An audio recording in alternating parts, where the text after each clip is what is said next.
রেস্টুরেন্টে গিয়ে আপনারা নিশ্চয়ই এরকম ইয়াম্মি সুস্বাদু চিকেন ফ্রাইড রাইস খেতে খুব পছন্দ করেন। তো রেস্টুরেন্ট স্টাইলে যদি খুব সহজেই বাড়িতে অল্প কিছু উপকরণেই যদি তৈরি করা যায় এত মজার ঝরঝরে চিকেন ফ্রাইড রাইস, আর বাড়িতে বসেই পরিবারের সবাই মিলে খুব মজা করে সেটা উপভোগ করা যায়, তাহলে নিশ্চয়ই খুব ভালো হয়, তাই না? তো চলুন আজকে আমি কিভাবে ঘরে বসে ঘরে থাকা খুব অল্প কিছু উপকরণ দিয়ে কিভাবে তৈরি করে নিচ্ছি সবার পছন্দের চিকেন ফ্রাইড রাইস, আজকে সেটাই আপনাদের সাথে শেয়ার করব। আর সাথে থাকছে খুবই সহজে তৈরি করা চিকেন ফ্রাই। চিকেন ফ্রাইড রাইসের সাথে চিকেন ফ্রাই থাকবে না, এটা কি হয় বলেন? আর চিকেন ফ্রাইটা আমি কিভাবে তৈরি করেছি সেটা কিন্তু আমি দেখিয়ে দেব ভিডিওর শেষে। সেই পর্যন্ত আশা করি পুরো ভিডিওটির সাথেই থাকবেন। তো প্রথমেই দেখতে পাচ্ছেন আমি ডিম ভেজে ঝুরু করে নিয়েছি, এবং ডিমটা কিন্তু চিকেন ফ্রাইড রাইসে একদমই অপশনাল। যেহেতু চিকেন দেওয়া হবে সেখানে ডিম না দিলেও চলবে, তবে দিলে খুব বেশি স্বাদ হয়। আমি ডিম দিয়েই করি, তাই এভাবেই আপনাদের সাথে শেয়ার করলাম। ডিমগুলো নামিয়ে ম্যারিনেট করা চিকেনটা দিয়ে দিলাম। এটা আগে থেকেই ম্যারিনেট করা ছিল, আর এটাতে আমি দিয়েছিলাম সয়া সস, পরিমাণ মতো লবণ, কর্নফ্লাওয়ার, আদা রসুনের পেস্ট এবং গরম মশলার গুঁড়ো।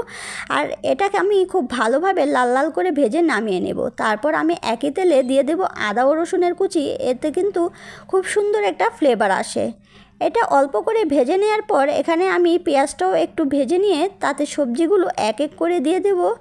তো আজকে আমার ঘরে এই দুটি সবজি ছিল, আপনারা সাথে ক্যাপসিকাম, ফুলকপি, বাঁধাকপিও ব্যবহার করতে পারেন। তো বাজারে গিয়ে আমি আজকে এর কোনোটাই পাইনি, তাই এগুলো ছাড়াই কাজ চালিয়ে নিলাম। তাতে কিন্তু স্বাদের কোনো কমতি ছিল না।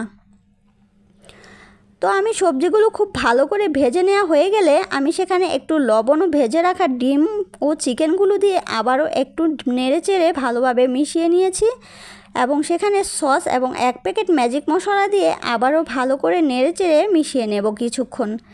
তারপর আমি রাইসগুলো মিশিয়ে নিয়ে কুক করে নেব।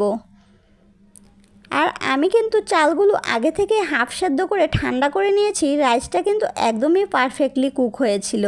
আর এত ঝরঝরে ভাব দেখে নিশ্চয়ই আপনারা বুঝতে পেরেছেন কতটা লোভনীয় আর কালারফুল হয়েছে। আমার তো দেখেই খেতে ইচ্ছে করছে, আর সেই সাথে স্মেলটাও কিন্তু এত সুন্দর ছিল যে কারোরই দেখে খেতে ইচ্ছে করবে। আর এর মধ্যে আমার 1 ঘন্টা আগে ম্যারিনেট করে রাখা চিকেনগুলো ঝটপট করে ভেজে নিব। যেহেতু ফ্রাইড রাইসটা রেডি হয়ে গেছে, এখন তো আর বাচ্চাদের সইতেছে না।